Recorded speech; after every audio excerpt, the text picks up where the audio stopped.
Oke, baik. Saya perwakilan dari kelompok satu akan mempresentasikan hasil presentasi dari hasil diskusi kami mengenai soal nomor 1.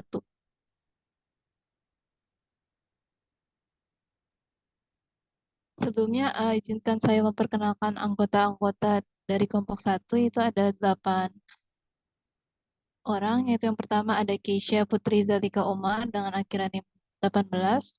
Kedua ada saya sendiri Salsa Bilaulia dengan akhiran NIM 27. Yang ketiga ada Kania Dia Lutfi dengan akhiran 32. Yang keempat ada Cika Karisma Ferdian dengan akhiran NIM 55. Yang kelima ada Andi Tabina Magusila Zain dengan akhiran NIM 56. Yang keenam ada Vinata Anggraini dengan akhiran NIM 69. Yang ketujuh ada Nita Putri Lestari dengan akhiran NIM 70. Dan yang terakhir ada Audrey Syahada Maulia dengan akhiran NIM 75. Oke, next. Oke, di soal nomor 1 ini pertanyaannya, tentukan representasi deret pangkat dari X per X kuadrat min 3X plus 2. Kemudian tentukan himpunan kekonvergenan deret tersebut. Nah, di sini petunjuknya menggunakan pecahan parsial.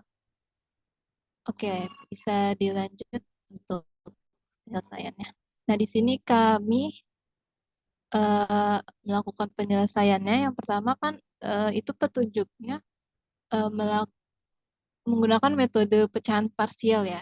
Jadi kan diketahui sebuah fx-nya itu X per X kuadrat min 3X plus 2. Nah, itu kita pecah yang bagian penyebutnya X kuadrat min 3X plus 2 ini menjadi dua bagian, yaitu X min 2 dan X min 1. Nah, kemudian kita lakukan dekomposisi pecahan parsialnya menjadi ada dua bagian, yaitu A per X min 2 plus B per X min 1. Nah, di sini kita tinggal lakukan aljabar ya. Itu tinggal kita kalikan A kali X min 1 plus B kali X min 2. Kemudian hasilnya akan menjadi AX min A plus BX min 2B. Kemudian yang variabel X kita samakan. Jadinya A plus B dikali dengan X. Terus yang min A min 2B-nya di bagian ini. Kemudian setelah pembilangnya dan penyebutnya sudah sama kan ya. Habis itu kita tinggal yang bagian pembilang di ruas sisi kanan ini kita samakan dengan yang ada di ruas sisi kiri. Nah, A plus BX-nya ini kan sama dengan yang ada di ruas sisi kirinya itu sama dengan 1. Jadi untuk persamaan yang pertama kita dapat A plus B-nya itu sama dengan 1. Kemudian yang min A, min 2B-nya ini kita samakan dengan yang koefisien yang di sisi kiri itu 0 ya. Jadi min A, min 2B ini sama dengan 0 untuk sebagai persamaan yang kedua. Nah, setelah kita dapat dua persamaannya ini, kita eliminasi, kemudian kita memperoleh nilai B-nya itu sama dengan min 1, kemudian B min 1-nya kita substitusikan ke persamaan yang pertama dan mendapatkan A-nya itu sama dengan 2. Setelah memperoleh nilai A dan B-nya, kita masukkan kembali ke dekomposisi pecahan parsialnya. Yaitu jadinya X per X min 2 kali X min 1 itu sama dengan 2 per X min 2. Terus B-nya kita masukin min 1 per X min 1. Nah, setelah itu kita kan ingin mencari itu ya, representasi deretnya. Sehingga kita harus mengingat nih, ada sebuah deret geometrik di mana sigma n sama dengan 0 menuju hingga dari AX pangkat n ini akan sama dengan A per 1 min X. Nah, kalau misalkan A-nya itu sama dengan 1, jadinya 1 per 1 min X ini akan menghasilkan deret seperti 1 plus X kuadrat plus X pangkat 3 dan seterusnya. Dengan kekonvergenannya itu X-nya itu di antara min 1 dan 1. Nah, karena kita bisa lihat nih dari pecahan ini yang tadi kita lakukan, itu hampir seperti mendekati 1 per 1 min X. Makanya kita lakukan manipulasi nih. Kita bagi dua, karena ini ada dua kan antara A dan B. Kita bagi dua bagian, jadi part A dan part B. Habis itu kita akan lakukan manipulasi. Seperti yang bisa kita lihat seperti deret geometrik. Oke, dilanjut ke next selanjutnya. Nah, kita coba ke part pertamanya dulu, yang A. Yang tadi kan 2 per min 2 plus X ya. Nah, habis itu kan kita tinggal, nah kan tadi yang dari geometrik 1 per 1 min X, itu kita bisa lihat ini kan min 2 plus X ya. Nah, min 2-nya itu kita pengen jadiin 1. Jadi kita tinggal bagikan dengan min 2. Maka nanti pembilang dan penjemputnya semuanya kita bagi dengan min 2. Biar mendekati dengan 1 per 1 min X. Kita udah bagi dua-duanya dengan min 2. Hasilnya jadi min 1 per 1 min X per 2. Habis itu sama dengan tinggal min satunya kita taruh depan. Jadinya 1 per 1 min X per 2. Nah, X per 2-nya ini kita misalkan saja sebagai Y biar lebih memudahkan ya. Jadinya kan min 1 dikali 1 per 1 min Y. Nah, 1 per 1 min Y ini kan sama aja kayak tadi yang deret geometrik ya. 1 per 1 min X yang hasilnya ini sama aja dengan deret ini. Yaitu 1 plus Y plus Y kuadrat plus Y pangkat 3 plus dan seterusnya.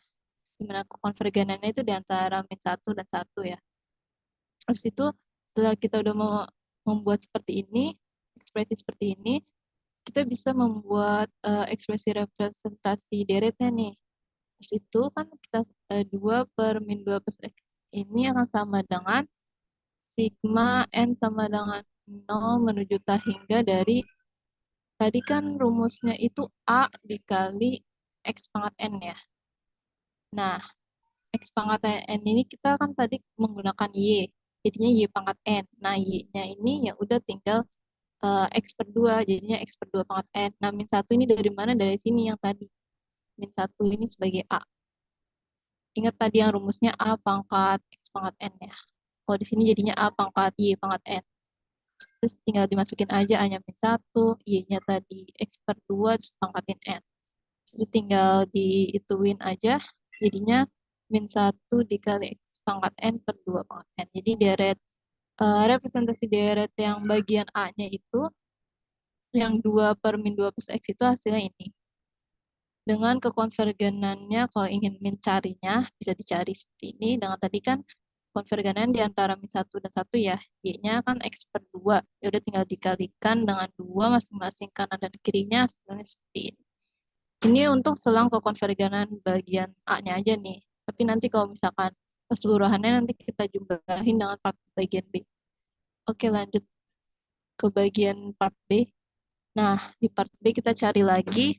Kan tadi part B itu ekspresinya 1 per min 1 plus X ya. Nah, karena ini kita pengen min satunya jadi 1 min X. Jadi kita bagi min satunya ini dengan min 1. Jadi pembilang dan penyebutnya semuanya kita bagi min 1. Hasilnya jadi seperti ini. Min 1 per 1 min X. Ya udah min satunya kita taruh depan. Jadi seperti ini. Jadinya min 1 dikali 1 per 1 min X. Nah, 1 per min 1 min X tadi apa? Deret ini kan ya. 1 plus X kuadrat plus X pangkat 3. Udah. Dengan konvergenannya di antara 1 dan 1. Ternyata ya udah 1 per min 1 plus X ini bisa direpresentasikan deretnya menjadi seperti ini. Sigma N sama dengan 0 menuju ta hingga min satunya tinggal taruh sini kan. Terus itu dipangkatin XN. Nah, ini kan sama aja X pangkat N ya. Terus itu dengan selang konvergenannya ya di antara sama yaitu min 1 dan 1. Jadi representasi deret pangkat dari X per X kuadrat min 3X plus 2 ini kita tinggal gabungin aja antara part A dan part B ya. Jadi part B-nya yang ini, terus itu dikurangin. Jadi kan berdasarkan yang dekomposisi pecahan parsialnya itu kan dikurang ya. Dikurang part A, dikurang part B. Ya udah tinggal masukin part A-nya, terus itu dikurang part B. Hasilnya seperti ini. Ya udah yang ini kan sama ya, min 1 X pangkat N-nya sama, ya udah kita taruh depan. Udah tinggal dikali 1 per 2 N bagian yang ini, bagian sini, habis itu dikurang 1. Nah, jadi representasi dari pangkatnya hasilnya seperti ini. Sigma N sama dengan 0 menuju ta hingga min 1 kali X pangkat N dikali 1 per 2 N, 1 per 2 pangkat N dikurang 1. Oke, habis itu kita lanjut ke menentukan himpunan kekonvergenan dari deret ini.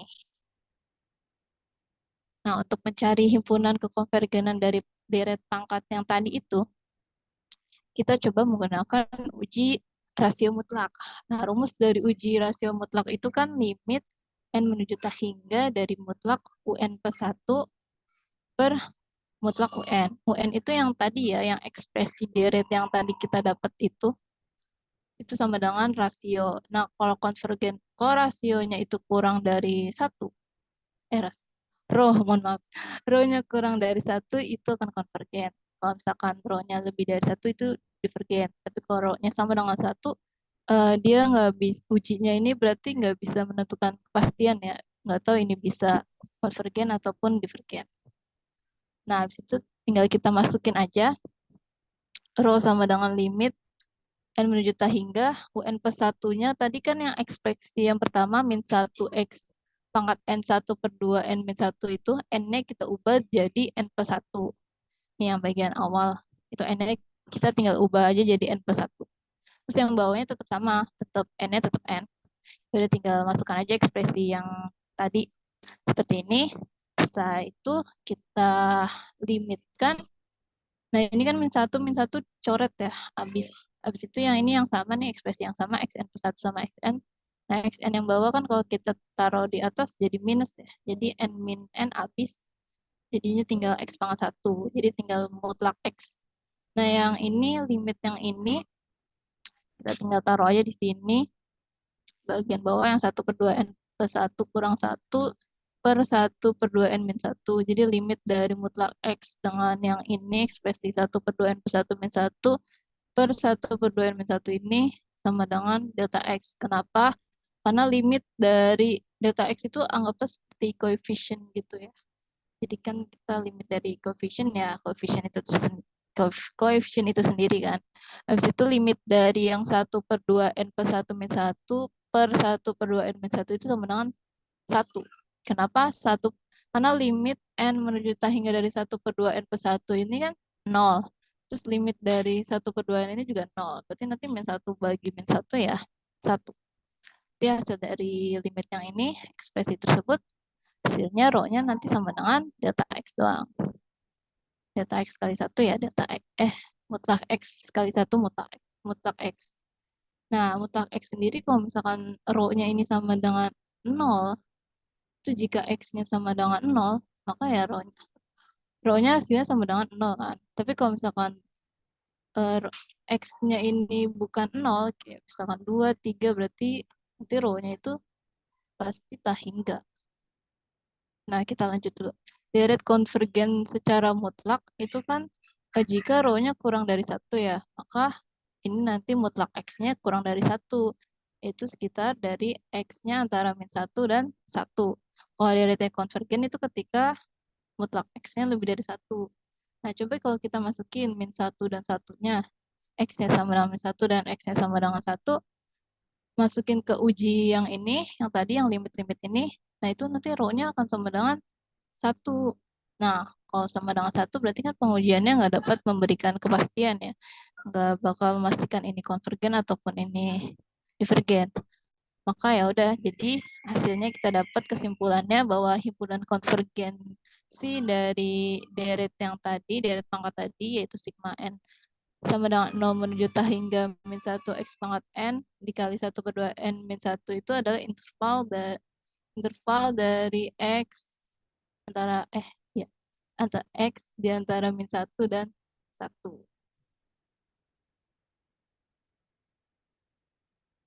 Jadi hasilnya tersebut. Jadi himpunan konvergensi itu adalah sebuah interval ya di antara x min 1 dan 1.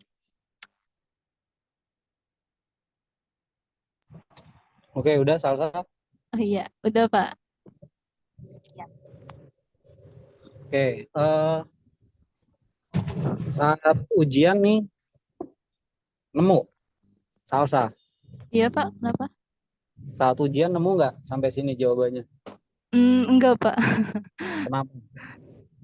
Karena saya lupa belajar yang tentang deret pangkat Pak.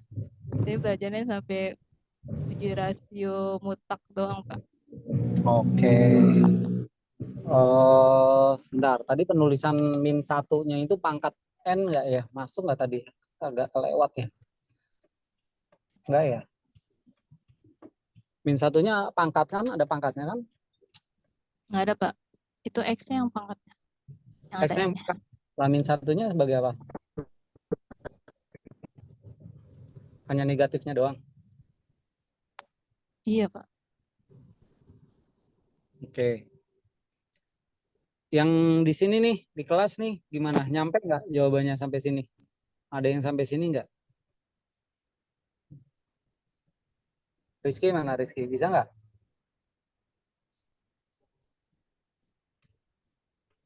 Halo Ki.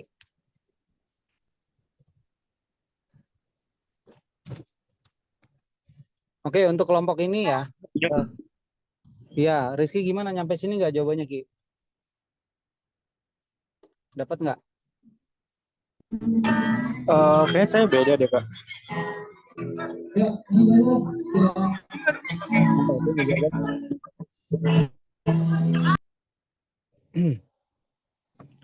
Oke, susahnya soal ini apa? Coba ada yang mau komentar? Apa susahnya soal ini kira-kira?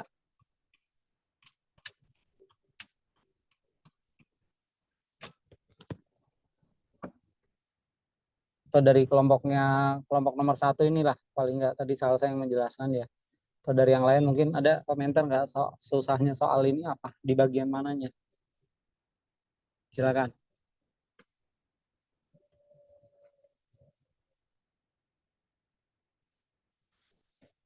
Halo? Kalau saya pas habis dapetin AB-nya itu nggak ngerti diapain, Pak. Jadi saya kayak Dapat langsung dapat uji apanya? gitu, Pak.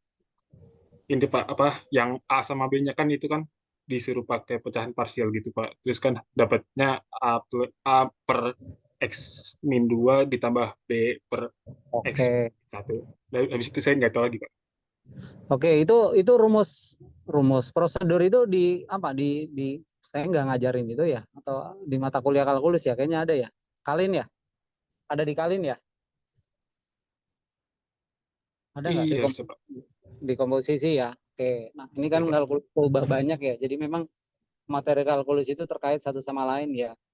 Ya mungkin ya bisa jadi yang membuat Anda susah karena close booknya. Kalau open book sih bisa jadi Anda tinggal cari-cari ini apa kemudian nemu gitu ya. Ya sudah ini jadi pengalaman ya bahwa ya soal seperti ini itu sebetulnya bisa menjadi susah ketika Anda tidak memahami, bukan tidak memahami malah tidak hafal ya, tidak hafal konsepnya. Kalau hafal kan jadinya masih bisa ini ya, masih bisa dijalankan gitu ya. Nah, itu pentingnya pentingnya dalam menghafal seperti itu ya. Ada hal-hal esensial yang harus Anda pahami betul. Kemudian tadi sudah nemu AB-nya diapakan lagi. Nah, itu juga apa bisa jadi karena latihan yang kurang gitu. Biasanya intuisi akan muncul ya ketika memang kalian terbiasa, sekali lagi ya terbiasa. Terbiasa itu artinya banyak melakukan sesuatu ya, banyak melakukan sering gitu sehingga nanti terbentuk polanya gitu. Nah, ini harapan saya setelah UTS ini Anda paling nggak tersadarkan lah ya. Eh, Kira-kira gimana nih nanti untuk mendapatkan ilmu kalkulusnya gitu ya. Nanti materi berikutnya konsepnya lebih banyak, tapi sisi teknisnya juga tidak boleh dilupakan gitu ya. Oke. Ya disiapkan saja nanti UASnya tetap close book ya. Berarti teorinya kan juga Anda harus pahami betul tuh gimana pemakaiannya gitu ya. Oke, kerja bagus ya. Kalau dikerjakan bersama-sama ini ternyata bisa gitu. Nah, masalahnya kan Anda ujian kelompok apa mandiri ya. Nah, ini gimana nih strateginya nih dari sekarang ya. Mudah-mudahan jadi motivasi. Oke, good. Lanjut nomor 2 sekarang coba nemu nggak itu ya. Gimana silakan kelompok 2 presentasi.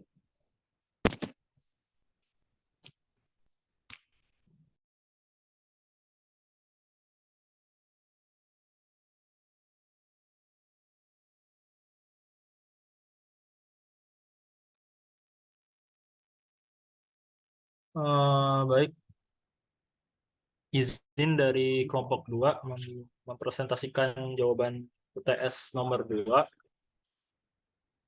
Sebelumnya anggota di kelompok 2 ada dari pertama Leni Marni, Grace Maria, Ananda Fikri, Muhammad Rizky, Debi, terus Muhammad Rizky Firmansyah, saya sendiri Wan Kotada, Syarifah, dan Gilang Ramadan.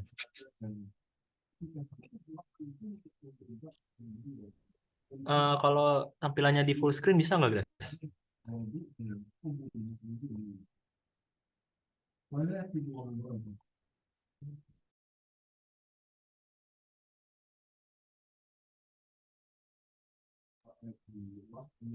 Itu coba di enable editing dulu.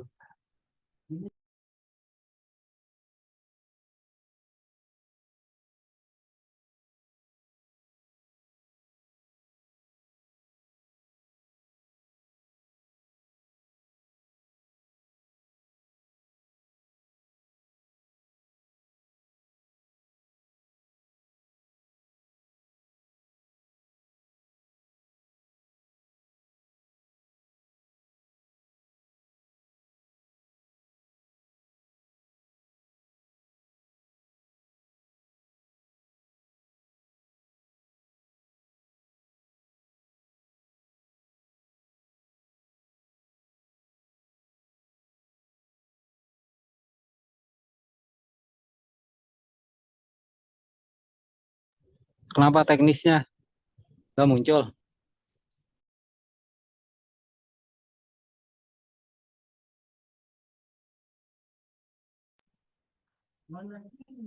Baik Pak, maaf Pak sebentar Pak.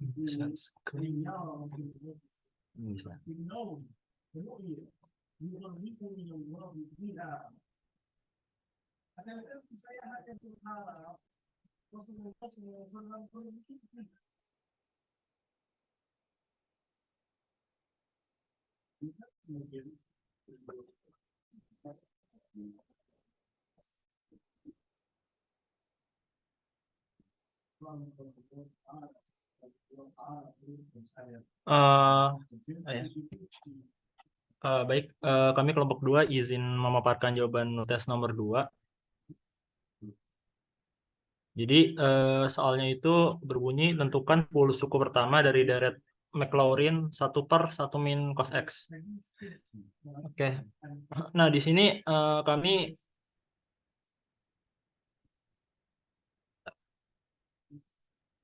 kami menggunakan dari deret Maclaurin yang sudah diketahui sebelumnya, itu dari deret 1/1 min X itu adalah untuk deret Maclaurin-nya itu kita ketahui 1 plus X kuadrat plus X pangkat 3 plus X pangkat 4 plus ditambah seterusnya. Nah, di sini kita mensubstitusikan atau mengganti nilai X tersebut dengan cos X sesuai yang ditanyakan pada soal 1/1 min cos X. Jadi kita ganti variabel X itu dengan cos X. Tidak diperoleh. Jadi 1/1 min cos X sama dengan 1 ditambah cos X ditambah cos kuadrat X ditambah cos pangkat 3X ditambah cos pangkat 4X ditambah seterusnya. Nah, lalu kita juga mengetahui dari sebelumnya itu deret Maclaurin untuk cos X sendiri adalah 1 min X kuadrat per 2 faktorial plus X pangkat 4/4 faktorial dikurang X pangkat 6/6 faktorial ditambah X pangkat 8/8 faktorial dikurang seterusnya. Nah, di sini tahap selanjutnya kami mensubstitusikan deret cos X ini ke deret 1/1 min cos X yang tadi itu. Jadi, nah ya untuk tiap-tiap nilai cos X itu, untuk tiap-tiap nilai deret cos X itu kita substitusikan, jadi diperoleh sebagai berikut 1/1 min cos X sama dengan 1 plus, ini kan pertama, tadi cos X, kita substitusikan deret Maclaurin cos X tersebut ke ini. Bentar. Yang pertama kan cos X, berarti kita substitusikan deretnya itu 1 min X kuadrat per 2 faktorial plus X pangkat 4 faktorial dikurang X pangkat 6/6 faktorial ditambah seterusnya. Lalu yang kedua ditambah, tadi kan ditambah cos kuadrat X. Berarti kita substitusikan deret cos X, deret Maclaurin cos X itu dikuadratkan, diperoleh sebagai berikut, dan selanjutnya kan di pangkat 3, dan selanjutnya pangkat 4, dan ditambah seterusnya, pangkat 5, pangkat 6, dan seterusnya. Lalu langkah selanjutnya, ini ya menghitung dari nilai tiap pangkatnya itu tadi, yang pangkat yang dikelompokkan itu ada pangkat 2, ada pangkat 3, pangkat 4, dan seterusnya, itu kita hitung awalannya aja, sebagiannya. Yang pangkat 2 itu diperoleh 1 untuk awalannya ya, 1 min 2x kuadrat per 2 faktorial ditambah 2x pangkat 4 per faktorial dikurang 2x pangkat 6 per 6 faktorial ditambah seterusnya. Ini untuk awalnya itu terlihat seperti ini, jadi 2, 2, 2 seperti itu, pangkatnya naik terus, dan ditambah 1 yang pangkat 3, 1 min 3x kuadrat per 2 faktorial ditambah 3x pangkat 4 per 4 faktorial dan seterusnya, dan pangkat 4 seperti ini, 1 dikurang 4x kuadrat per 2 faktorial ditambah 4x pangkat 4 per 4 faktorial dikurang seterusnya, dan masih ada selanjutnya tambah seterusnya. Nah, di sini kita kelompokkan lagi. Kan dari tiap-tiap istilahnya kayak yang tiap di dalam kurung ini, yang tadi tiap perhitungan dari hasil perhitungan pangkat-pangkat tadi, pangkat 1, pangkat 2, pangkat 3, pangkat 4, dan seterusnya, kan terdapat nilai 1 di tiap kelompoknya itu. Jadi kita kelompokkan 1 tambah 1 tambah 1 dan seterusnya. Lalu ada persamaan juga bentuk x kuadrat per 2 faktorial. Itu kita kelompokkan juga dengan ini ya, perbedaannya itu ada di tiap koefisiennya itu ya. Iya, tiap koefisiennya itu, jadi makin naik, jadi min di sini kan ditambah dalam kurung min x kuadrat per 2 faktorial dikurang 2x kuadrat tambah per 2 faktorial dikurang 3x kuadrat per 2 faktorial dan seterusnya. Lalu ada juga kelompok di sini langsung ke x pangkat 4, dan kelompok juga untuk x pangkat 6 per 6 faktorial ditambah seterusnya.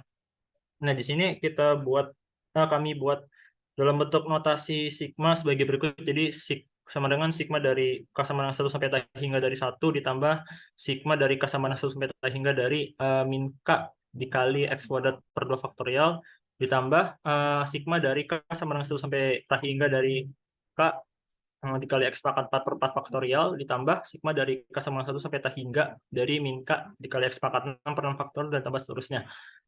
Nah, di sini kelompok kami sendiri masih terdapat kebingungan untuk mencari 10 suku pertama dari deret Maclaurin 1 per 1 min cos X ini, karena kami sedikit bingung. Di sini kan di pertamanya aja ada penjumlahan 1 terus-menerus sampai T hingga, di mana hasilnya itu T hingga. Jadi untuk memaparkan tiap sukunya dari suku ke 1 sampai 10 itu kami masih sedikit kebingungan, Pak. Jadi langkah kami dapat mencapai langkah ini saja untuk saat ini, apa yang sigma ini. Ya, coba slide sebelumnya. Itu deret Maclaurin cos X sama dengan itu, kalian dapatnya gimana? Menghafal atau menurunkan? Kalau ini dari menghafal Pak. Menghafal.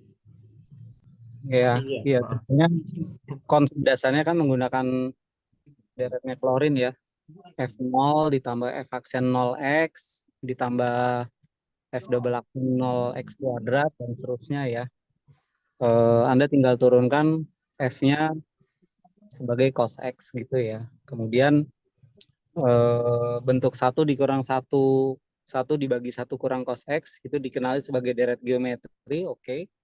Ya, nah masalahnya adalah ketika 1 per 1 kurang R-nya ya, R-nya sebagai cos X gitu ya, rasionya sebagai cos X. Nah, ini muncul sebetulnya operasi perkalian dari deret ya. Deret T hingga dikali deret T hingga. Coba slide berikutnya. Nah, itu ya. Nah, sebetulnya 10 suku pertama ya, 10 suku pertama itu kan tak lain adalah kira-kira ya suku-sukunya kalau dijejer gitu ya, suku-sukunya kalau dijejer itu akan menjadi berapa gitu ya. Kan kalau suku sebentar, satu dibagi satu kurang cos X itu kan satu ditambah ya. Satu ditambah. Nah, kemudian ketika satu ditambah itu kan muncul suku berikutnya satu dikurang gitu ya. Satu dikurang dan seterusnya. Kemudian muncul lagi satu dikurang gitu ya, tapi pangkat 2. Nah, kalau pangkat 2 kira-kira muncul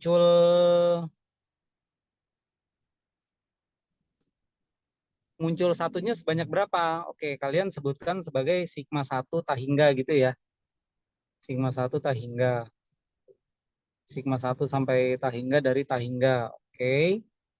Terus kalau yang suku kedua, sebentar, kalau suku yang kedua berarti yang mengandung X.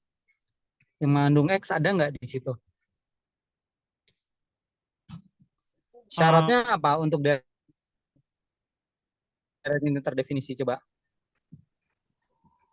slide sebelumnya. Syarat deret ini terdefinisi apa coba? R-nya, betul? R-nya harus bagaimana? Nilai R-nya berapa itu? Nilai cos X-nya harus antara berapa nilainya? Nilai bentar. Nilai cos X-nya kan harus antara min 1 1. Min 1 sampai 1, Pak. Min 1 1, oke. Min 1 1. Terus Maclaurin untuk cos X sendiri itu terdefinisi kalau apa? Cos X-nya kalau X-nya berapa? Min 1 1 juga kan?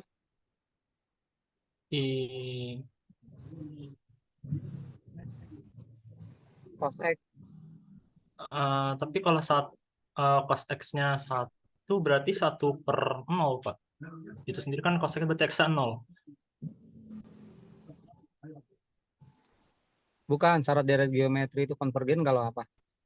Ini mutlak dari R-nya itu kurang dari 1. Mutlak R kecil 1.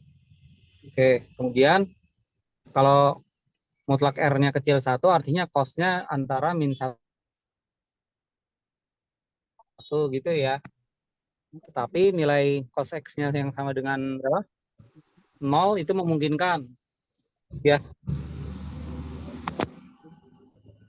Jadi artinya deret 1/1 kurang cos X, itu nilai cos X-nya sama dengan 0 itu nggak masalah. Ya. Cos X sama dengan 0 nggak masalah. Yang bermasalah adalah ketika syarat cos X-nya itu ya di deret Maclaurin-nya itu nilainya berapa? Memungkinkan 1 gitu ya. Makanya kan kalian harus batasi dulu gitu ya. Ini untuk syaratnya dulu gitu ya. Nah, kembali ke slide berikutnya. Slide berikutnya. Itu kalau kalian kelompokkan yang 1 sebanyak tahingga gitu ya. Yang 2 yang suku berikutnya yang pangkat X nggak ada ya? Langsung pangkat X. Tidak ada, Pak. Oke, berikutnya. Itu dapat rumusnya itu ya, min K per 2 faktorial X kuadrat ya? Iya, Pak. K-nya itu apa ya? Sebentar, K-nya 1 sampai tahingga.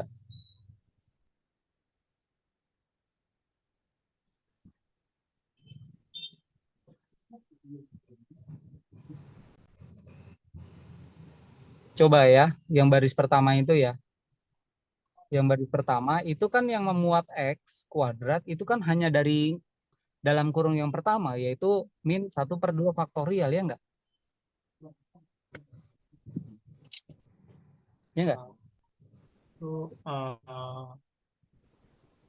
Sorry. Dari yang dalam kurung pangkat 2, dalam kurung pangkat 2 ada 2 ya. Ada 2 ya. Min 1/2 faktorialnya sebanyak 2 kali ya. Tapi kalau yang dalam kurung pangkat 3 itu sudah tidak memuat X pangkat 2 ya. Ya enggak? Kan kalau dalam kurung dipangkatkan 3, sebentar.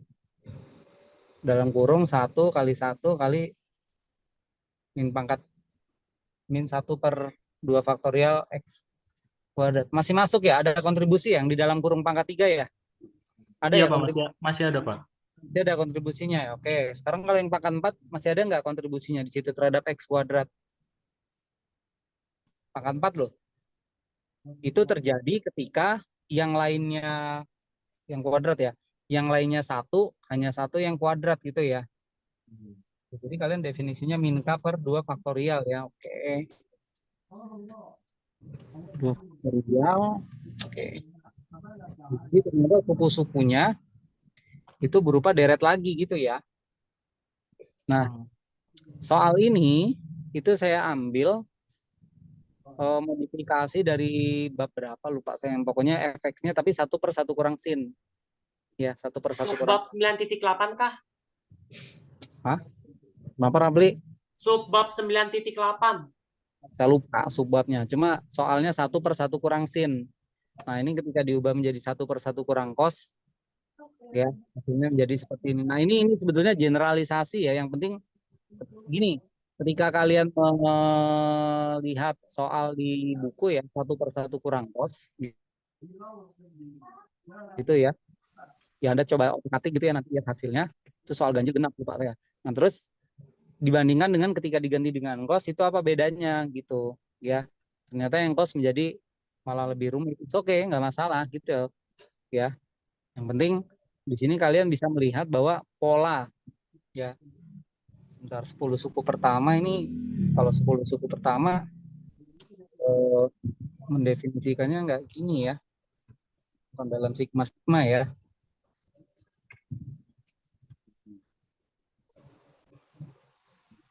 Satunya sebanyak tahingga ya. Iya Pak.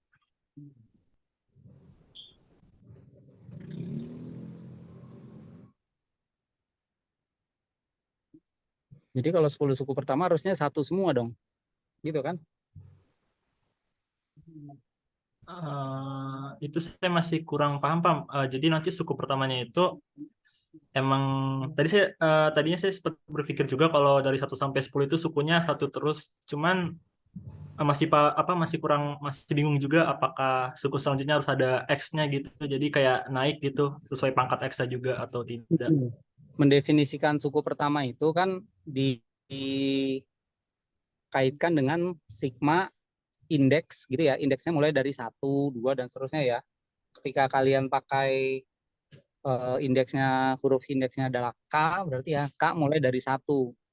Berarti kan 1/1 kurang cos itu bisa ditulis sebagai sigma K sama dengan 1 sampai tahingga gitu ya. 1 sampai tahingga gitu ya. Kemudian rumusnya apa? Nah, itu kan bisa digabung sebetulnya. 1 ditambah min K X kuadrat dan seterusnya kan bisa digabung. Ya nggak? Bisa nggak itu digabung? 1 Iya Pak. dan seterusnya ditambah dan seterusnya gitu ya. Jadi dalam deret ada deret gitu loh. Jadi menjumlahkan sebanyak tahingga deret tahingga gitu. Ya. Tapi ketika dijalankan K-nya sama dengan 1, itu kan sebetulnya munculnya berapa tuh? Ketika K sama dengan 1 ya. Ketika K sama dengan 1 itu kan menjadi 1 ya. K sama dengan 1 tuh. 1 1 dikurang X kuadrat per 2 faktorial itu dikurang X kuadrat per 2 faktorial, betul? ditambah X pangkat 4 per 4 faktorial dikurang X pangkat 6 per 6 faktorial ditambah X 8 per 8 faktorial dan seterusnya Pak. Puluhan dijalankan sampai 10 biji aja. Jadi untuk indeks K sama dengan 1 saja, kita memang sudah mendapatkan tahingga suku ya, betul. Tapi kan kalau dijejer untuk K sama dengan 1, itu Anda kan bisa mendefinisikan 10 sukunya. Ya enggak? Jadi ketika K sama dengan 1, Anda mendapatkan uraian tahingga deret ya. Deret tahingga ya. Nah, uraian tahingga deret itu kan kalau kita cuplik hanya 10 itu kan bisa didapat tuh 1 dikurang X kuadrat per 2 faktorial, betul ya? Ditambah Ya K-nya diganti 1 aja tuh ya, X pangkat 4/4 faktorial, betul ya? Dan seterusnya gitu. Paham?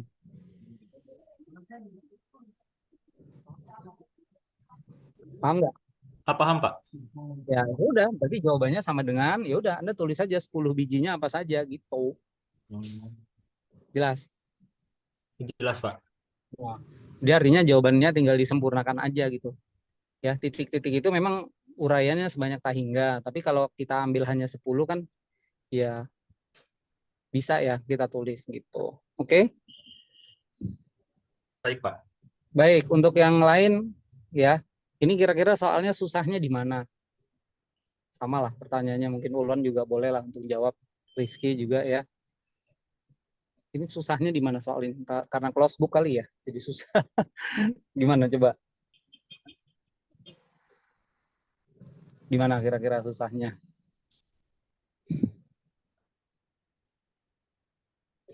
Untuk mengerjakan soal ini ternyata Anda harus mengenali dulu bahwa 1/1 kurang cos X itu sebagai deret geometri ya, betul ya? Dengan R-nya adalah cos X gitu ya. Itu yang pertama. Yang kedua, Anda harus mencari deret Maclaurin ya.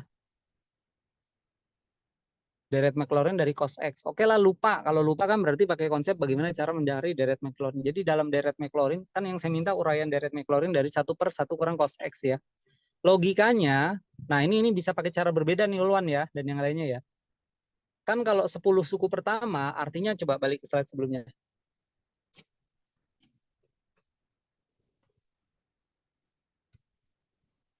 Itu kan fungsi fx-nya apa? 1/1 kurang cos X ya. Betul? Ya. Iya, Pak. Anda Anda masukkan di F0, berarti 1/1 1/1 min cos 0, berarti 1/1 kurang 1/0, Pak. Nah, nggak jalan tuh. Gimana? Kalau mau pakai cara itu ya, nggak jalan tuh gimana?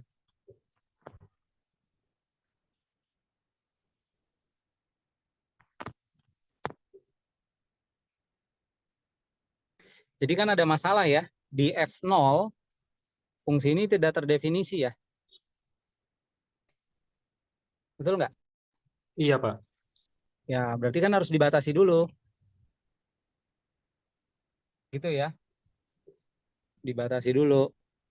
Jadi ini fungsi tidak terdefinisi di 1/1 kurang cos X gitu. Ya. Jadi gimana nih? Ketika fungsi ini tidak terdefinisi di apa? Iya, pokoknya maaf ya, izin potong dulu, izin interupsi ya. Boleh. Sebentar. Gimana? Iya, ini kan ini deret Maclaurin itu ternyata kalau menurut cara saya itu malah pakai turunan dari fx-nya itu sendiri ya. Kita misalkan fx sama dengan 1 per buka kurung 1 min cos x. Nah, kita tentukan turunan pertama dari fx-nya itu sendiri, habis itu kita input nolnya. Mulainya dari F0, Rapli. Iya, dari F0. Sebelum itu kita definisikan F0. 1 dikurang cos 0. Cos 0 itu sendiri nilainya 1. 1 dikurang 1, 0. Nah, 1/0 itu sendiri tidak terdefinisi. Selanjutnya kita turunkan lagi. Begitu juga sama, Pak.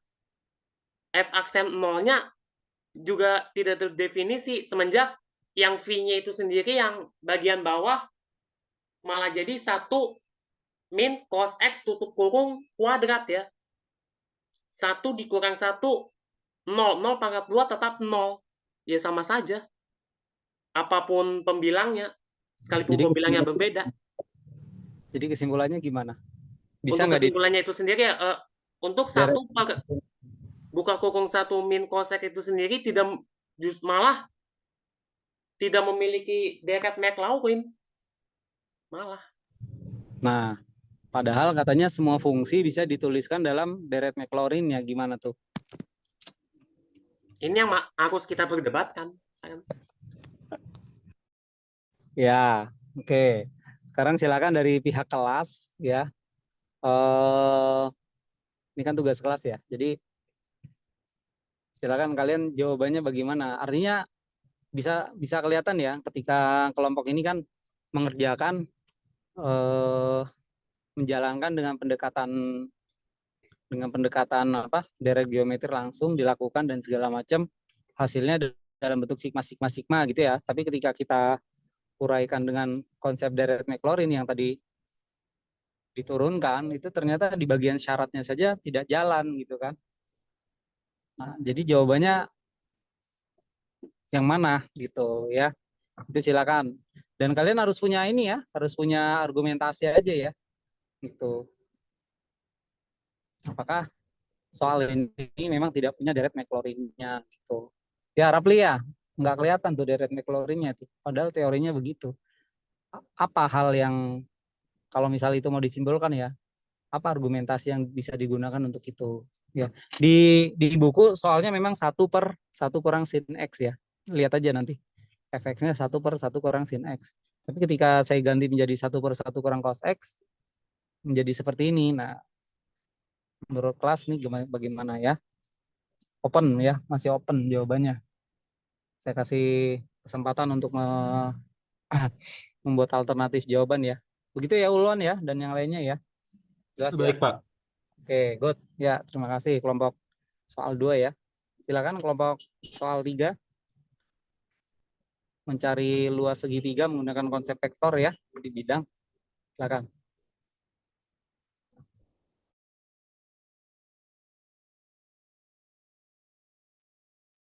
Baik, saya mewakili kelompok 3 di sini akan memaparkan hasil diskusi kami tentang jawaban soal UTS nomor 3. Sebelumnya untuk kelompok 3 sendiri anggotanya itu ada Aldona, Afisa, Gaitsa, Jason, Leila, Liza, saya sendiri Yusuf, Novita, dan Rahmi. Untuk soal nomor 3 ini kan ada kita diketahui 3 titik A, B, C. A, X1, Y1, B, Y2, Y2, X2, Y2, dan C-nya X3, Y3. Itu ada merupakan titik-titik segitiga pada bidang. Berarti ini membahasnya di 2 dimensi. Dan kita disuruh menggunakan konsep vektor untuk mencari luas segitiga ABC. Pertama, titik-titik A, B, C ini memiliki vektor posisi, di mana nilainya adalah koordinat ketiga titik itu sendiri.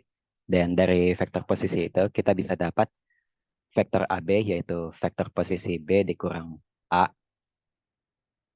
di mana hasilnya adalah X2 min X1, Y2 min Y1.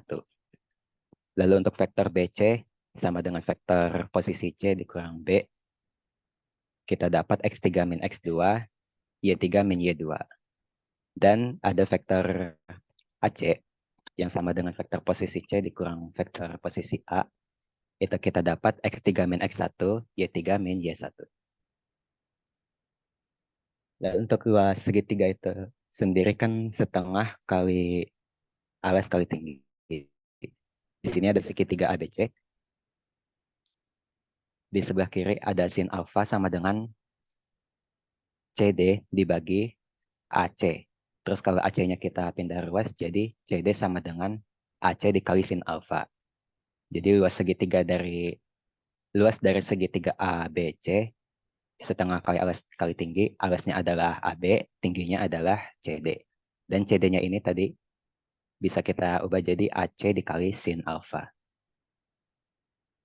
Berikutnya perhatikan segitiga BDC. Segitiganya siku di D. Jadi dari situ kita bisa dapat bahwa sin beta sama dengan CD dibagi BC. Kalau BC-nya pindah ruas, jadi CD sama dengan BC dikali sin beta. Dari sini, kita kembali lagi ke luas segitiga ABC, setengah kali alas kali tinggi. Alasnya kita ambil AB, tingginya kita ambil CD. Dan tadi kan ada CD sama dengan BC dikali sin beta. Kita substitusi. Jadi luas segitiga ABC juga sama dengan setengah kali AB kali BC kali sin beta. Dan ketiga, perhatikan segitiga OAC. Ini harusnya siku-siku di O. Kalau segitiganya siku-siku di O, kita bisa dapat bahwa di situ ada sudut gamma. Sin gamma sama dengan OA dibagi AC. Kalau AC-nya pindah ruas, jadi OA sama dengan AC dikali sin gamma. Nah, kita kembali lagi ke luas segitiga ABC, yaitu setengah dikali alas kali tinggi. Alasnya kita ambil BC, tingginya kita ambil OA. Dan OA-nya bisa kita ubah jadi AC dikali sin gamma. Jadi luas segitiganya adalah setengah dikali BC kali AC kali sin gamma. Dari ketiga ini kita bisa generalisasi. Kembali lagi ke slide sebelumnya. Dari ketiga luas segitiga ini kita bisa generalisasi bahwa luas segitiga itu bisa kita cari dengan setengah dikali hasil kali dari kedua sisi segitiga, lalu dikali sin dari sudut yang dibentuk antara dua sisi tersebut. Lanjut. Ya, jadi di sini bisa ada 3 cara untuk mencari luas segitiga. Pertama kita ambil sisi AB sama sisi AC. Berarti di sini kita pakai vektor AB sama vektor AC. Setengah untuk mencari luas segitiganya adalah setengah dikali panjang vektor AB dikali panjang vektor AC dikali sin alfa.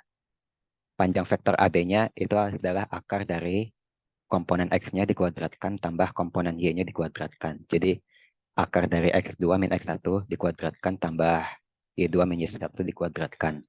Lalu panjang dari vektor AC-nya juga komponen X-nya kuadratkan tambah komponen Y-nya kuadratkan. Jadi untuk yang paling atas ini, luas segitiganya setengah dikali akar dari X2 min X1 kuadrat ditambah Y2 min Y1 kuadrat. Setelah itu dikali X3 min X1 kuadrat tambah Y3 min Y1 kuadrat. Setelah itu dikali sin alfa. Alfa ini sudut yang terbentuk di antara AB dan AC. Kalau kita ngambil vektor-vektor yang lain juga sama. Di baris kedua ini ada setengah kali vektor AB dikali panjang vektor AB dikali panjang vektor BC dikali sin beta. Panjang vektor AB sama BC ini dijabarkan, kita dapat seperti di baris kedua ini. Untuk baris ketiga juga sama, setengah dikali panjang vektor BC dikali panjang vektor AC dikali sin gamma. Dan bisa dilihat hasilnya seperti di baris ketiga ini. Lanjut. Udah, jawabannya begini. Lalu kan tadi kita nemu, belum Pak. Lalu kan tadi kita nemu ada sin-nya itu. Sedangkan yang kita ketahui cuman titik koordinat A, B, dan C. Sin, sudut-sudut, besar sudutnya kita tidak ketahui, apalagi sin-nya.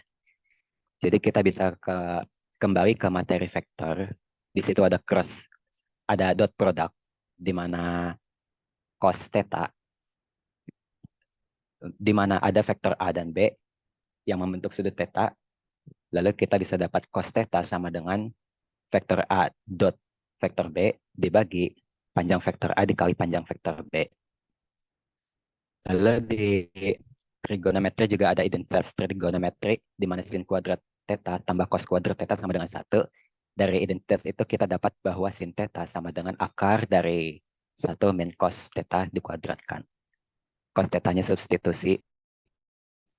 Jadi sin theta itu sama dengan akar dari 1 dikurang vektor A dot vektor B dibagi panjang vektor A kali panjang vektor B, hasil baginya dikuadratkan. Lalu kembali lagi ke luas segitiga yang ada di slide sebelumnya. Di sini kita ambil yang setengah dikali panjang vektor AB dikali panjang vektor BC dikali sin beta. Panjang vektor AB sama panjang vektor BC-nya kita jabarkan. Jadi akar sekian kali akar sekian dikali sin beta. Lalu sin betanya juga yang di sebelah kiri itu bisa kita substitusi. Jadi sin betanya adalah akar dari 1 dikurang vektor AB dot vektor BC dibagi panjang vektor AB kali panjang vektor BC, setelah itu dikuadratkan. Nah, ini belum selesai.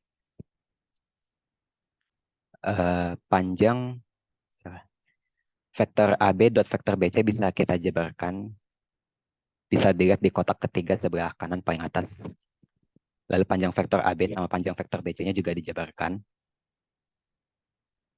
Setelah itu ke baris kedua, kotak ketiga.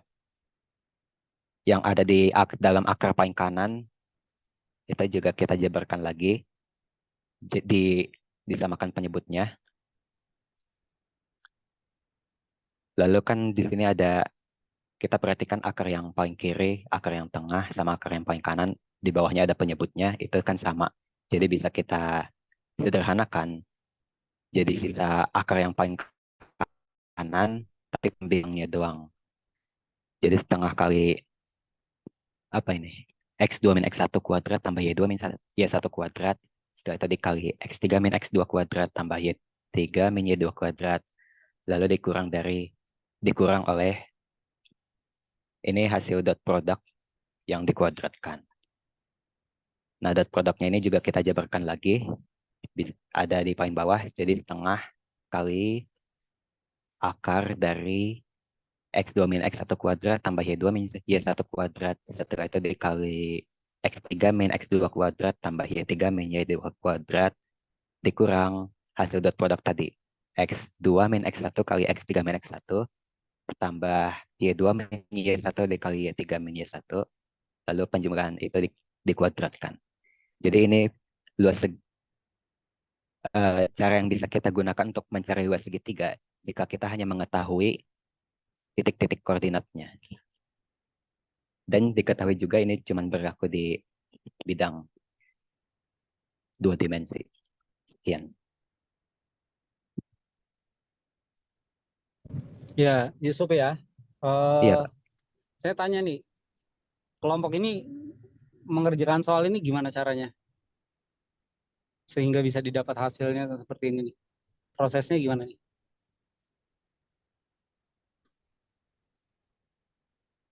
Coba boleh diceritakan? Pertama kan kita ingat dulu luas segitiga itu setengah kali alas kali tinggi. Lalu itu kita sambungkan ke trigonometri, di mana tingginya bisa diubah menjadi suatu sisi dikali sin dari sudut yang terbentuk di antara dua sisi tersebut. Ya. Jadi Lalu masih sisi-sisinya di sini kita masukkan panjang-panjang vektornya. oke.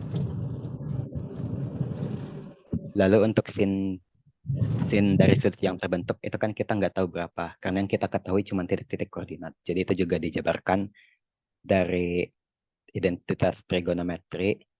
Lalu kita dapat cos X, kita dapat sin X. Lalu di materi vektor juga ada dot product, itu juga ada cos X. Nah, cos X-nya bisa kita ubah jadi sin X, di mana sin X sama dengan akar dari yang saya sebutkan tadi. Setelah itu kita jabarkan semuanya.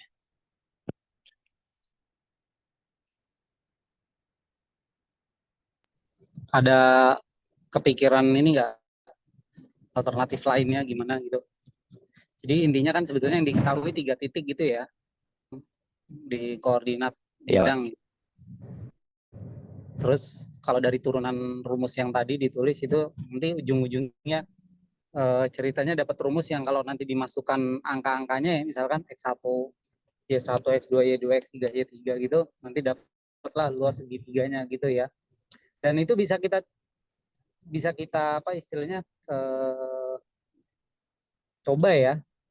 Kalian coba rumus ini ya yang kalian tadi konstruksi barusan gitu dengan memasukkan ya koordinat sebarang gitu ya, atau mulai dengan segitiga siku-siku lah yang gampang ya. Jadi Anda bikin titik yang sedemikian rupa sehingga segitiganya siku-siku gitu ya. Kemudian coba saja masukkan titik-titiknya itu benar atau tidak gitu. Dengan teori luas segitiga yang umum ya, setengah alas tinggi itu ya. Dapat nggak rumusnya seperti itu? Dan ternyata dalam prosesnya untuk konsep vektornya sendiri kalian kan masih apa namanya ya, mengkombinasi ya dengan rumus dasar luas segitiga kan, setengah alas kali tinggi, kemudian rumus apa, mencari segitiga sebarang ya, rumus segitiga sebarang yang setengah AB sin C itu kan, tapi sin C-nya itu kalian uraikan lagi dalam bentuk apa, hubungan vektor ya, yang cos 2 vektor itu sama dengan A dot B per nilainya ya, per apa, mutlak apa, norm A norm B ya, besar A besar B, bukan norm, besar A kali besar B gitu ya, ya norm ya, besar norm A norm B gitu ya. Tapi karena yang diminta sinnya berarti ya tinggal di cari aja, kalau cosnya ketemu berarti sinnya kan bisa didapat seperti itu ya. Jadi ada banyak variasi konsep yang bisa digunakan di sini ya. Tapi mungkin dari yang lain nih, proses seperti ini apakah satu-satunya cara atau mungkin ada pendekatan lain? Ya konsep besarnya adalah vektornya ya, konsep vektornya yang digunakan gitu. Gimana, ada pendapat nggak? Silakan. Idenya aja gitu ya. Ini harusnya kan bisa pakai begini, silakan. Ada pendapat nggak?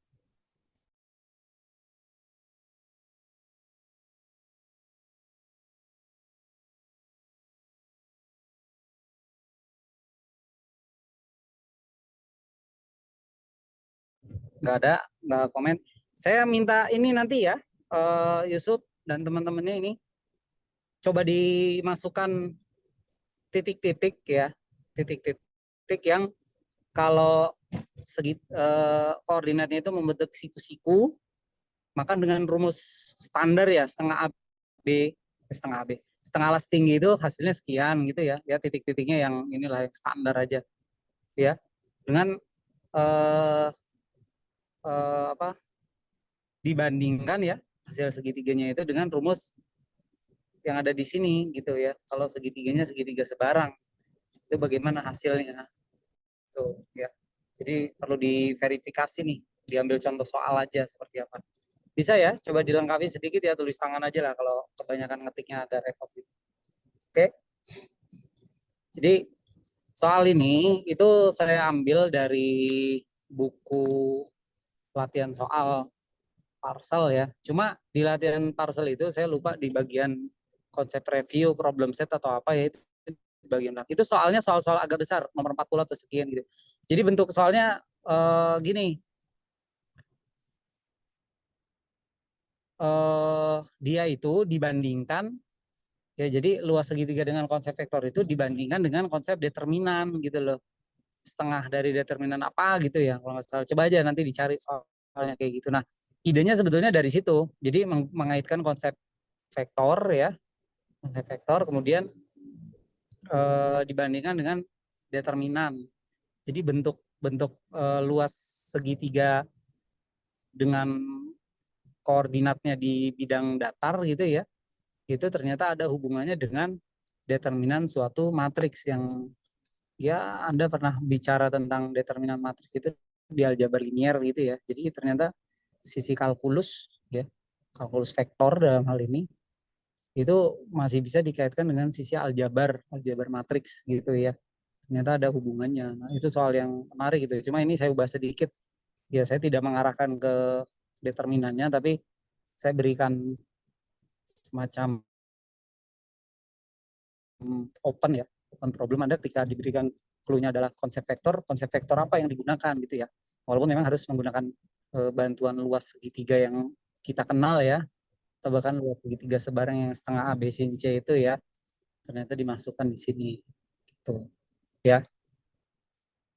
Jelas ya, nanti silakan aja coba dibandingkan gitu. Jadi modifikasi soal itu memang diperlukan ya ketika Anda sudah memahami satu konsep, coba ditambahkan modifikasinya gitu. Nah, ini strategi apa, buat soal kadang-kadang tergantung ini ya, tergantung caranya aja gimana. Ada yang nemu nggak ini jawabannya saat ujian kemarin ini? Aku coba, siapa nih? Yusuf nemu nggak Yusuf? Saya berhenti di yang ada sin-sinnya itu, Pak. Oke, jadi idenya pakai vektor posisi itu ya. Oke, kan mendefinisikan mendefinisikan panjang sisi. Jadi kalau suatu segitiga kan harus diketahui dulu mendefinisikan panjang sisinya bagaimana. Oke, gunakan konsep vektor gitu ya. Kemudian setelah dapat panjang sisinya, terus pakai rumus yang mana? Ya, kita harus gunakan segitiga yang umum ya. Jangan segitiga khusus saja yang setengah alas kali tinggi gitu. Kalau itu kan terbatas sebetulnya. Tapi walaupun begitu, dalam suatu segitiga sebarang kita pasti bisa mendefinisikan tinggi dari suatu segitiga itu ya. Garis khayalnya kan kadang-kadang ada di luar segitiga atau bisa di dalam segitiga, tergantung segitiganya lebih mudah mana yang harus didefinisikan gitu ya. Ya pokoknya beginilah, kalkulus banyak hal yang bisa dikaitkan ya. Konsepnya sederhana tapi ketika dikembangkan itu menjadi masalah yang menarik. Oke ya. Oke, good. Terima kasih kelompok soal 3. Terakhir soal 4 ini, silakan.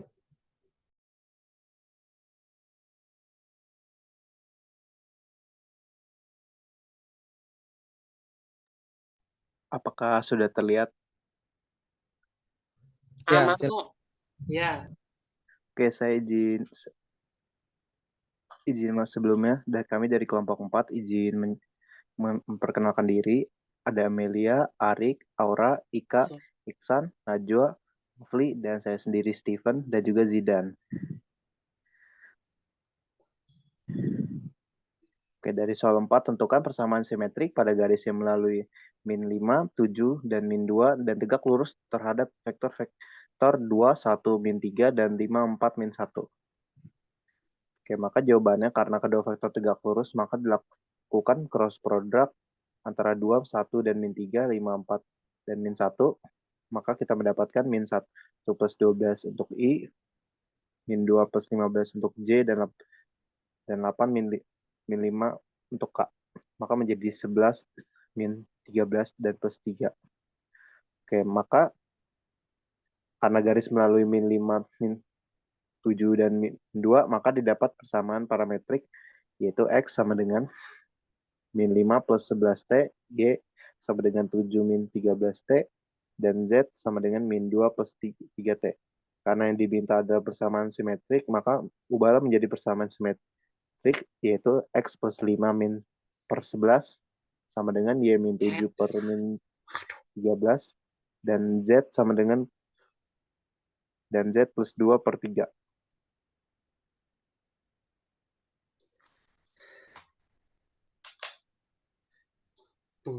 Udah selesai.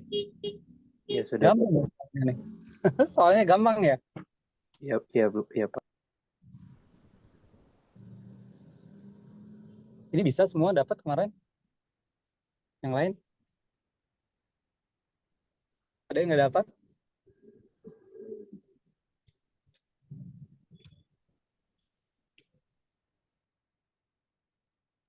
Ini soal saya ambil di bab 11 sekian ya. Jadi ketika membahas persamaan parametrik nomor berapa ya? 8 atau 9 lupa saya.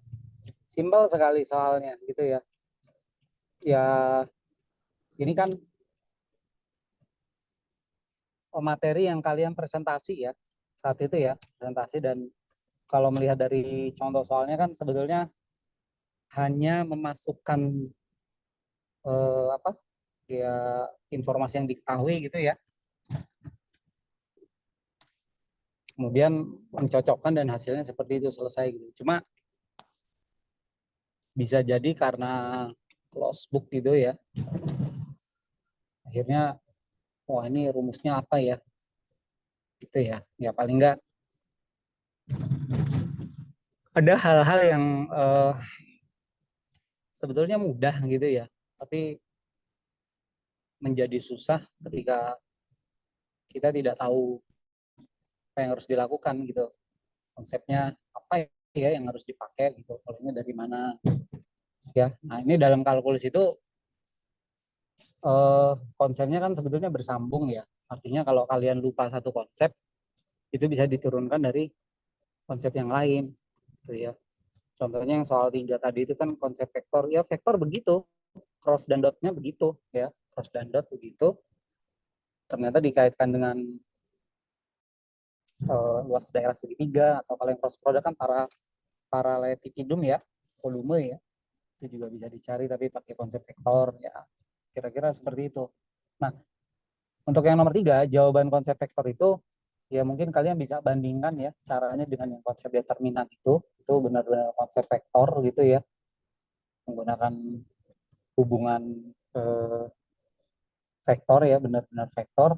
Nah, tapi kalau yang soal 4 ini ya mungkin hanya soal sederhana yang menguji sedikit hafalan kalian gitu ya tentang konsep yang ada di dalam KPB ini gitu. Jadi mudah-mudahan catatan ya bahwa apa yang kalian pelajari selama KPB ini itu sebisa mungkin minimal dihafal, walaupun tidak harus semua dihafal ya. Setelah itu dipahami, karena penting untuk memahami, untuk mengerjakan soal itu kalau nggak paham cara, bukan caranya, penggunaan konsepnya ya nanti nggak jalan gitu ya. Setelah itu ada namanya ya ketelitian juga ya. Contohnya ya tadi ketika saya berikan suatu fakta bahwa 1/1 kurang kos itu ya di 0 kok nggak jalan gitu ya. Nah ini bagaimana gitu ya, apakah pertanyaannya bisa dijawab, sedangkan konsep dasar terkait syarat apa keterdefinisian fungsi ya, dari Maclaurin khususnya ya, itu nggak jalan di sini. Nah, apa yang harus dilakukan, apakah bisa dijalankan atau tidak gitu ya. Nah, mudah-mudahan jenis UTS seperti ini bisa memberikan ya pengalaman ya bagaimana Anda memperlakukan materi kalkulus ini, semoga bisa lebih ini ya, lebih apa namanya, sebagaimana mestinya lah gitu ya. Jadi kalkulus ini konsepnya banyak sekali tapi dasar gitu loh. Yang ada yang dasar-dasar ini nanti pengembangannya juga banyak gitu ya. Oke, Rizky dan yang lainnya, terima kasih ya sudah mencoba untuk menjawab soalnya, beberapa komentar yang saya berikan gitu ya. Nah, sekarang gantian kalian yang komentar ke saya nih untuk usulan pembelajarannya nih setelah UTS nih gimana nih enaknya nih, supaya kan ada yang saya jelaskan, ada yang kalian coba jelaskan gitu ya, ada yang kalian mencoba sendiri, kemudian UTS-nya karena paralel ya. Kalau yang kelas sebelah kan ya sudah pengalaman dengan dosennya seperti itu, berarti artinya kalian juga boleh mengambil ilmu dari kelas sebelah gitu, nggak masalah ya, karena ujiannya akan sama, cuma pendekatannya berbeda gitu. Ini gimana sarannya setelah UTS, kalian maunya bagaimana? Silakan coba. Ada komen? Pak, kalau bisa begini, begitu, begini, begitu gitu. Izin Pak, Iya, silakan. mungkin kalau dari saya pribadi seperti ini Pak, apa kata tadi apa kita ngerjain soal tes kemarin itu kan terkendala karena tadi benar kata Pak Ibnu kayak kurang latihan soal gitu. Sedangkan kan Pak Ibnu dari awal udah nyuruh kita tiap subbab itu kita coba latihan soalnya. Mungkin kedepannya mungkin ini maaf kalau nanti buat teman-teman lain kayak agak aneh. Mungkin kayak ada patokan gitu Pak. Jadi diberikan semacam tugas 1 atau 2 nomor saja gitu Pak tiap pertemuannya atau tiap subbab materinya gitu. Sehingga ada apa ya? Jadi nggak sekedar karena kalau saya pribadi sendiri kalau arahannya seperti mengerjakan latihan saja tiap subbab itu saya pribadi sendiri kayak masih kurang juga. Jadi kalau ada arahan semacam patokan tugasnya itu ini langsung tergerak gitu Pak. Mungkin itu dari saya Pak. Ya, ya saya komentar ya. Masukan yang diberikan tetap saya komentari. Jadi prinsipnya bahannya itu kan sudah ada. Materinya juga sudah bisa dibaca, baik versi Inggrisnya atau Indonesianya. Referensi pun juga Anda bisa dapatkan dari berbagai jalur ya, mau di medsos, mau di YouTube, mau di mana gitu kan. Nah, tetapi kalau hal dasarnya tidak dilakukan itu sama saja. Apa? Pelajari konsepnya, latihan soal gitu loh. kalau apa namanya ya, kalau Pak Dar ngasih motivasi, ya matematika tuh sama seperti atlet ya, makin banyak berlatih itu semakin ini ya makin terlatih gitu ya. Semoga makin memahami. Nah, itu boleh lah Anda pahami seperti itu ya. Jadi konsepnya mungkin yang disampaikan di kelas oleh pengampu atau pada saat presentasi itu tidak dalam gitu ya. Justru yang harus diperdalam adalah dan harus dilakukan adalah dari effort kalian sendiri gitu ya untuk berlatih, dan tingkat kedalamannya sendiri memang masing-masing ya. Masing-masing. Ada yang mungkin 10 soal susah sanggup, ada yang baru 2 soal sudah pusing gitu ya. Nah, ini ya bertahap kalkulus ya. Ya berlaku juga untuk kuliah yang lain juga sebetulnya gitu ya. Nah, terus kalau masalah patokan, eh, eh, kalau dipatok ya secara khusus oke, mungkin lah bisa gitu ya. Tapi saya pikir dengan standar kali ya, dengan sumber yang begitu luas itu harusnya kalian jangan bingung. Justru kalian harus pastikan bahwa definisi ini saya tahu. Gimana tahunya? Kerjakan soal yang terkait definisi itu. Oke, penuhi. Oh, begini. Ya, kerjakan soal yang mungkin tidak memenuhi definisi. Oke, kalian paham itu. Nah, berarti kalian minimal paham tentang definisi.